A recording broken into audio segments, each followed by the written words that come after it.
మార్గశిర పౌర్ణమి పైన గార్డెన్లోకి వెళ్ళేసరికి చక్కగా చంద్రుడు ఎంతో అందంగా అనిపించి మీకు చూపించాలనిపించింది. చాలా అందంగా ఉన్నాడు చంద్రుడు.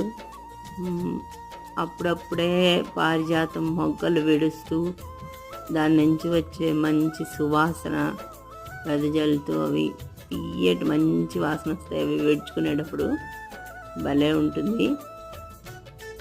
అది ఆస్వాదిస్తూ గార్డెన్లో చంద్రుణ్ణి చూస్తూ, పౌర్ణమి చంద్రుణ్ణి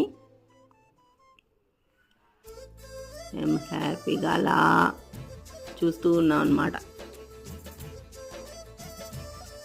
కొన్ని వర్ణించడానికి అప్పుడు ఫీల్ అవ్వాలి అంతే, అవి అలా ఉంటుంది ఆ సందర్భాలు. చాలా బాగుంది ఈ ఎక్స్పీరియన్స్.